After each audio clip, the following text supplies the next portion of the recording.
जया एकादशी के दिन टूटी चूड़ी का ये एक छोटा सा गुप्त उपाय बिना किसी को बताए चुपचाप कर लेना। इतना धन आएगा कि संभाले नहीं संभाल पाओगे। आपके कुल की वृद्धि होगी। माता लक्ष्मी का ऐसा आशीर्वाद आपको मिलेगा कि पूरे साल आपके घर में धन की वर्षा होगी। धन, धान्य, सुख, समृद्धि सब कुछ आपके कदमों में होगा। जी हाँ दोस्तों, क्योंकि देखिए आज जो गुप्त उपाय मैं आपको बताने वाला हूं वो उपाय कोई साधारण नहीं है। इस उपाय का उल्लेख ना तो आपको किसी शास्त्र में मिलेगा और ना ही किसी पुराण मिलेगा, क्योंकि ये उपाय बहुत गुप्त है और स्वयं माता लक्ष्मी ने बताया है। तो दोस्तों, यदि ये उपाय आपके कानों तक पहुंच रहा है तो समझ लीजिएगा कि साक्षात माँ लक्ष्मी ने आपको चुना है मालामाल बनाने के लिए। जी हाँ दोस्तों, देखिए हमारे हिंदू सनातन धर्म में हर एक एकादशी का बहुत महत्व बताया गया है। तो ठीक इसी तरह जय एकादशी भी कोई साधारण एकादशी नहीं है। जय एकादशी हर साल माघ माह के शुक्ल पक्ष की एकादशी के दिन मनाई जाती है। जी हाँ दोस्तों, देखिए यदि आप चाहते हैं कि आपके घर में कभी धन धान्य की कमी ना हो, आपके घर में हमेशा बरकत रहे माता लक्ष्मी, आपके घर में स्थायी रूप से निवास करे, आपके घर के क्लेश दूर हो जाए और आपको संतान सुख की प्राप्ति हो, तो ये उपाय जया एकादशी के दिन जरूर कर लेना। दोस्तों, ऐसा मौका बार बार नहीं आता है, क्योंकि जया एकादशी के दिन 72 वर्षों के बाद एक विशेष सहयोग बन रहा है। और इस सहयोग के दौरान यदि आपने टूटी चूड़ी का ये गुप्त उपाय कर लिया तो मैं गारंटी के साथ कहता हूं कि आपको जिंदगी में कभी पीछे मुड़कर देखने की जरूरत नहीं पड़ेगी। पूरी दुनिया आपके कदमों में झुकेगी और माता लक्ष्मी का आशीर्वाद पूरे साल आपके ऊपर बरसेगा। दोस्तों, इस उपाय को शुरू करने से पहले मेरा आपसे एक छोटा सा अनुरोध है कि आप सभी इस वीडियो को लाइक कर दीजिए और कमेंट बॉक्स में जय मां लक्ष्मी 3 बार अवश्य ही लिख दीजिएगा। माता लक्ष्मी आपकी सभी मनोकामनाएं पूर्ण करेगी।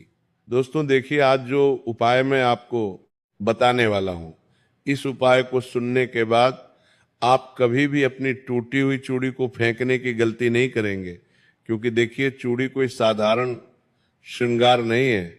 मैं आपको बताता हूं कि इस उपाय को सुनने के बाद आप अपने घर में टूटी चूड़ियों को ढूंढना भी शुरू कर देंगे और इस उपाय को करने पर आप भी मजबूर हो जाएंगे। जी हाँ दोस्तों, देखिए हिंदू शास्त्रों, लोक परंपराओं और तांत्रिक संकेतों में चूड़ी को केवल एक स्त्री आभूषण नहीं माना गया है, बल्कि इसे स्त्री की आंतरिक ऊर्जा, उसके सौभाग्य, उसके संकल्प और उसके गृह लक्ष्मी स्वरूप से जोड़ा गया है। जी हाँ दोस्तों, प्राचीन ग्रंथों में आज भी ये वर्णन आता है कि जिस घर में स्त्री के हाथों में अखंड चिड़ियां खनकती है, वहां पर स्थिरता, प्रवाह और निरंतरता बनी रहती है। क्यों बनी रहती है? इसके पीछे भी हमारे शास्त्रों में कारण बताया गया है। क्योंकि चूड़ी व्रताकार होती है। व्रताकार अर्थात गोल, और व्रत शास्त्रों में पूर्णता का प्रतीक माना गया है, जिसे ब्रह्मांड, जैसे चक्र, जैसे काल, और यही कारण है कि लक्ष्मी को भी चंचल कहा गया है। लेकिन जहाँ चक्र पूरा हो वहाँ उनका वास स्थिर हो जाता है। तो ठीक इसी तरह हमारे शास्त्रों में यह भी बताया गया है कि औरतों की जो चूड़ी होती है, उस चूड़ी में माता लक्ष्मी का वास स्थायी रूप से बताया गया है और माना जाता है। जी हाँ दोस्तों, क्योंकि चूड़ी का गोलाकार स्वरूप उसी पूर्ण चक्र का संकेत है। इसलिए हमारे शास्त्रों में यह भी लिखा गया है कि विवाह, व्रत, पर्व और विशेष अनुष्ठानों में चूड़ी का धारण करना अनिवार्य माना गया है, क्योंकि जब महिलाएं अपने हाथों में चूड़ी नहीं पहनती है तब तक महिलाओं का श्रृंगार अधूरा माना जाता है। दोस्तों, स्कंद पुराण, भविष्य पुराण और लोक आगम परंपराओं में यह संकेत मिलता है कि चूड़ी स्त्री के शरीर में प्रवाहित होने वाली सूक्ष्म ऊर्जा को संभालना है। यानी कि जो गृहिणी होती है, एक स्त्री होती है, उसकी जो ऊर्जा होती है, उसकी ऊर्जा उसके हाथों में पहनी हुई चूड़ी में समाहित होती है। दोस्तों देखिए, ये वह ऊर्जा होती है जो पूरे शरीर को संभालना है, जिसे ग्रह धन प्रवाह कहा गया है। जब चूड़ी साबुत होती है तब वो ऊर्जा घूमती रहती है, लेकिन जब वही चूड़ी टूटती है तो उसे दोस्तों सामान्य दुर्घटना नहीं बल्कि एक गुण संकेत माना गया है। कुछ परंपराओं में इसे बाधा का चिन्ह कहा गया है, तो कुछ में इसे पुराने कर्महण टूटने का संकेत माना गया है। अब देखिए, हमारे पुराण झूठ तो नहीं बोलेंगे। हिंदू सनातन धर्म में कई सारी मान्यताएं छोटी छोटी चीजों को लेकर, जी हाँ। तो दोस्तों, यही द्वैत से रहस्यमय बनाता है। तंत्र शास्त्रों में स्पष्ट लिखा गया है कि जो वस्तु पूर्ण होकर टूटती है वह शून्य नहीं बनती, बल्कि वह एक नई अवस्था का द्वार खोलती है। जैसे बीज फूटता है, जैसे अंडा टूटता है, जैसे तिलक सूख कर झरता है, उसी प्रकार टूटी चूड़ी को भी केवल अशुभ मानकर फेंक देना अधूरा ज्ञान है। अक्सर महिलाएं क्या करती हैं कि जब उनके हाथों की चूड़ी टूट जाती है तो उस चूड़ी को महिलाएं तुरंत फेंक देती हैं, इधर उधर पटक देती हैं, उसका अपमान करने लग जाती है। तो आपको ऐसा नहीं करना है, क्योंकि वही टूटी चूड़ी स्त्री के जीवन से निकली हुई ऊर्जा का सक केंद्रित अंश होती है। यानी कि जब वो महिला जीतने समय तक उस चूड़ी को अपने हाथों में धारण करती है तो एक महिला की ऊर्जा उसकी चूड़ी में समाहित हो जाती है और उसी चूड़ी में उसके विचार, उसका दुख, उसकी कामना, उसका भय, उसका धन, संकल्प, सब कुछ सूक्ष्म रूप से जुड़ा रहता है। तो लक्ष्मी को धन की देवी के साथ साथ चैतन्य प्रवाह की देवी भी कहा गया है। दोस्तों, और प्रवाह वही बदलता है जहां चक्र टूटता है। इसलिए कई पुरानी परंपराओं में चूड़ी को न तो तुरंत फेंका जाता है और ना ही घर में यूं ही रखा जाता है, बल्कि उसे कुछ समय तक विशेष स्थान पर रखकर उसके माध्यम से संकल्प परिवर्तन किया जाता है। दोस्तों, आपको मैं बता देता हूं कि जया एकादशी का जो दिन है लोक मान्यताओं में विशेष इसीलिए मना गया है क्योंकि ये माघ महीने में आती है और माघ का महीना भी कोई साधारण नहीं होता है। देखिए, माघ महीने में किया गया संकल्प अधिक गहरा माना जाता है। इसी कारण कई तांत्रिक और लोक साधनाएं इसी समय की जाती है। लक्ष्मी को केवल सोने चांदी से नहीं बल्कि व्यवस्था, अनुशासन और प्रतीक से भी आकर्षित माना जाता है। देखिए, चूड़ी का कांच, उसका खाना, उसका टूटना और उसका मौन, ये चारों अवस्थाएं धन के 4 स्तरों का संकेत मानी गई हैं। खनकता हुआ कांच सक्रिय धन, साबुत चूड़ी स्थिर धन, टूटी चूड़ी संचित कर्म और मौन कांच भविष्य की संभावना। देखिए, यही कारण है कि कुछ परिवारों में आज भी टूटी चूड़ी को सीधे कूड़े में नहीं फेंका जाता है, बल्कि उसे कपड़े में बांधकर अलग रखा जाता है। क्यों रखा जाता है? क्योंकि मान्यता है कि जो व्यक्ति टूटी वस्तु का अपमान करता है वह उस ऊर्जा का अपमान करता है जिसने उसे पूर्णता दी थी। अब इसी गुण ज्ञान के आधार पर लोकतंत्र में एक गुप्त अनुष्ठान का उल्लेख मिलता है।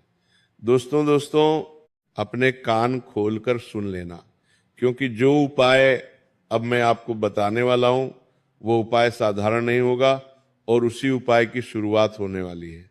लेकिन देखिए, मेरा आपसे एक अनुरोध है कि सिर्फ उपाय सुनने के बाद ही आप इस वीडियो को यही मत छोड़ देना, यही खत्म मत कर देना, क्योंकि उपाय के नियम, उपाय के संकल्प और उपाय की सावधानियां, इन तीनों स्तर, इन तीनों स्तंभ को भी आप जान लेना। नहीं तो कहीं ऐसा ना हो कि आपके द्वारा किया गया उपाय आपको शुभ फल देने की जगह अशुभ फल देने लग जाए। क्योंकि देखिए, कई सारे लोगों की ऐसी आदत होती है कि वह सिर्फ उपाय को जानते हैं, अपने भले की बात जानते हैं, उसके बाद वीडियो को छोड़ देते हैं, और फिर कुछ उच्च नीच होती है तो गुरुदेव को दोष देने लगते हैं, भगवान को दोष देने लगते हैं, कर्मों को दोष देने लगते हैं। तो आपको मैं बता देता हूं कि इस उपाय को सुनने के बाद आप इस उपाय से संबंधित संकल्प, इस उपाय से संबंधित सावधानियां और इस उपाय से संबंधित नियम भी सुन लेना। अब दोस्तों, लोकतंत्र में गुप्त अनुष्ठान का उल्लेख में मिलता है, जिसे बहुत कम लोग जानते हैं और उससे भी कम लोग सही भाव से करते हैं। कहा जाता है दोस्तों कि ये उपाय दिखावे के लिए नहीं किया जाता है, ये उपाय बल्कि स्वयं के भीतर धन प्रवाह को मोड़ने के लिए कहा जाता है। आपको क्या करना है, ध्यान से सुनिएगा कि इस प्रक्रिया में सबसे पहले टूटी चूड़ी को ध्यान से देखा जाता है।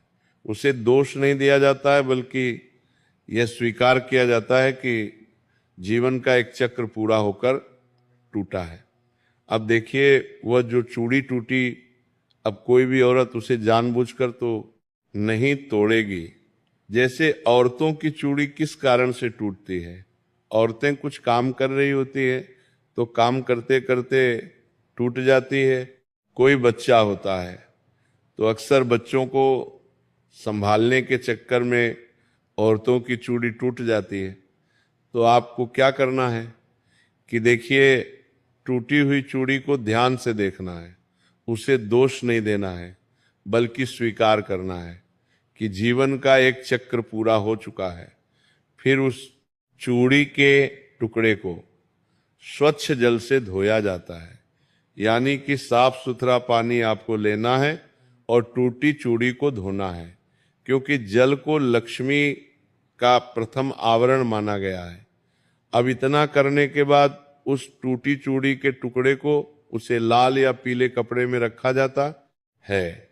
देखिए, लाल रंग शक्ति का और पीला रंग स्थिरता का प्रतीक माना गया है।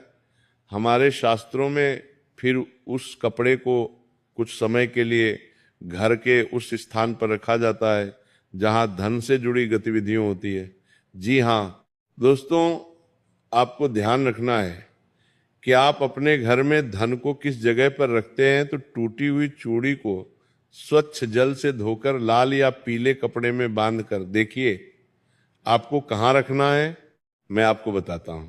अगर आप तिजोरी में अपना पैसा रखते हैं तो तिजोरी में उस कपड़े को रखना है। अगर आप अपने किचन में पैसा रखते हैं तो जहां पैसा रखते हैं वहां पर रखना है। देखिए, जैसे तिजोरी हो गई, अलमारी हो गई या पूजा का स्थान हो गया, और इस दौरान मन में केवल एक ही भाव रखा जाता है, अभाव नहीं, बल्कि व्यवस्था तंत्र के अनुसार धन तब आता है जब व्यक्ति उसे संभालने की मानसिक संरचना बना चुका होता है। क्योंकि दोस्तों देखिए, माँ लक्ष्मी तो हर किसी के ऊपर आसानी से मेहरबान नहीं होती है। माँ लक्ष्मी हमेशा उसी इंसान के ऊपर मेहरबान होती है जो माँ लक्ष्मी की कद्र करता है। एल, जो धन की कद्र करता है, जो धन मिलने के बाद, धन आने के बाद अपने अंदर बिल्कुल भी अहंकार नहीं आने देता है। तो दोस्तों, ये उपाय किसी जल्दबाजी में नहीं किया जाता, बल्कि शांति से किया जाता है। कहा जाता है कि जब व्यक्ति टूटी चूड़ी को देखकर भय नहीं बल्कि कृतज्ञ महसूस करता है, तब लक्ष्मी की चंचलता स्थिर होने लगती है।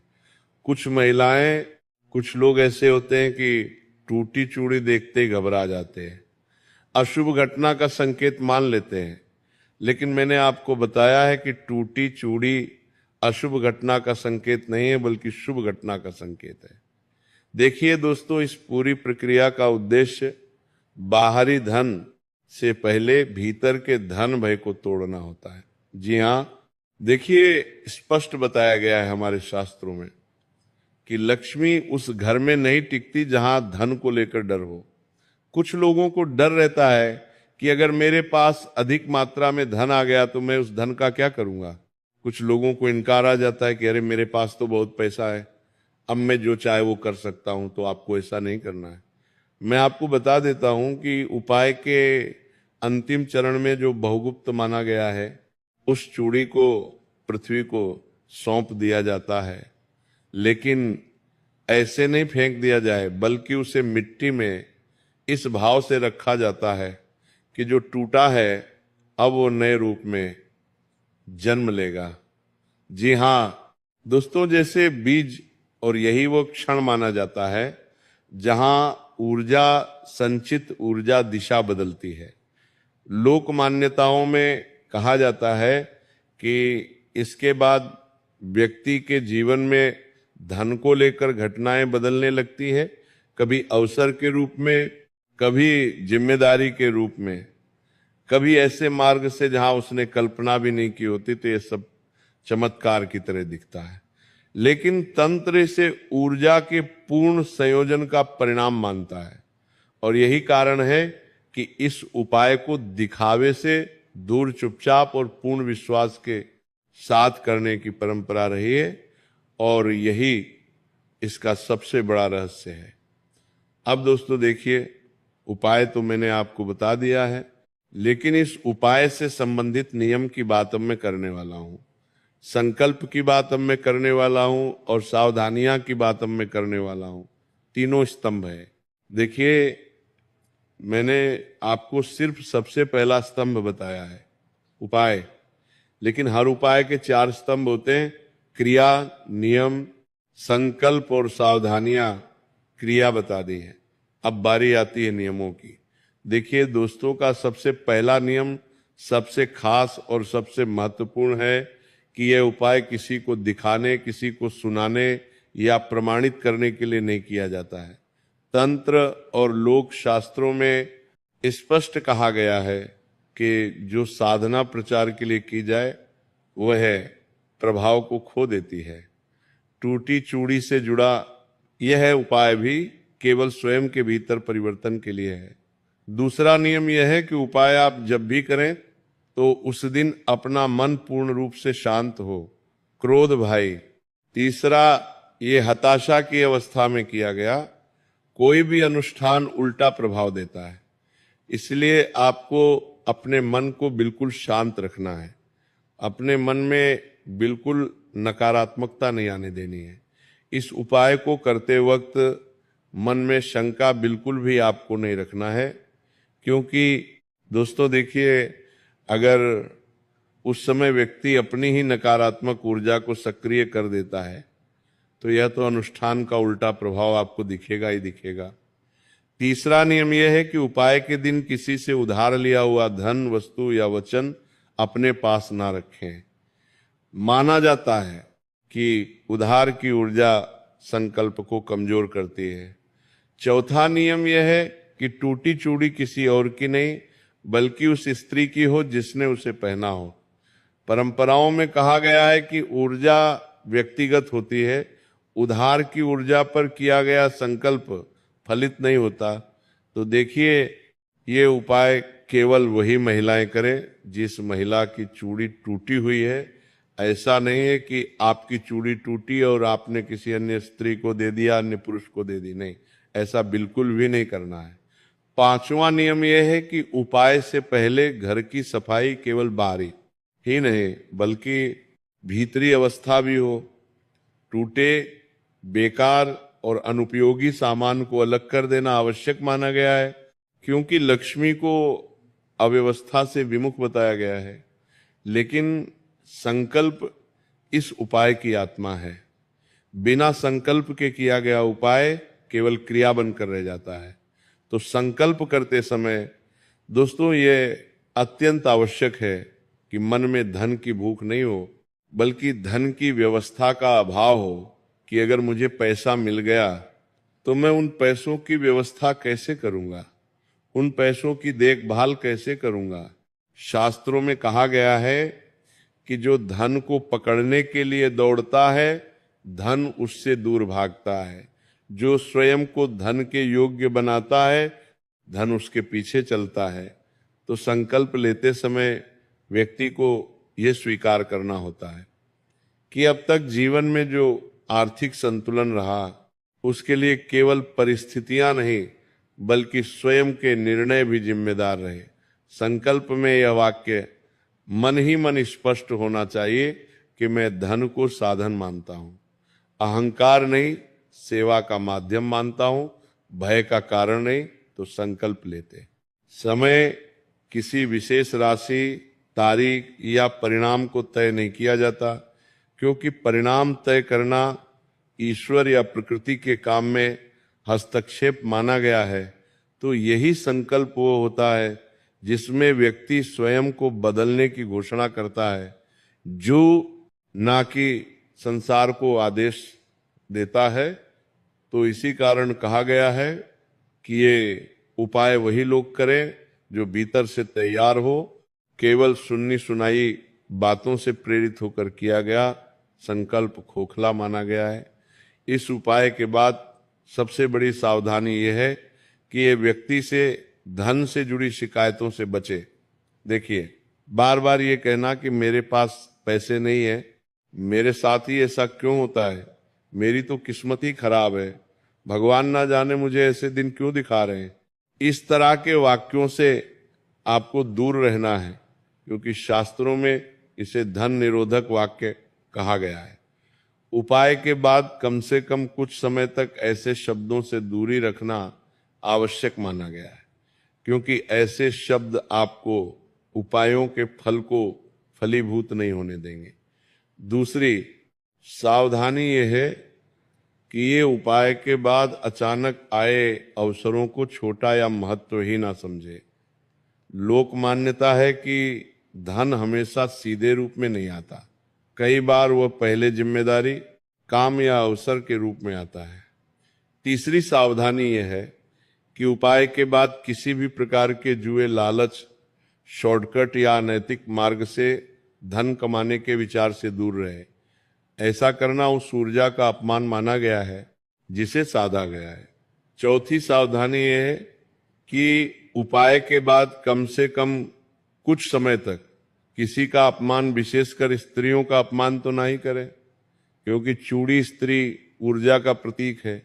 उसका अनादर इस 1934 पूरे तंत्र को निष्फल कर देता है।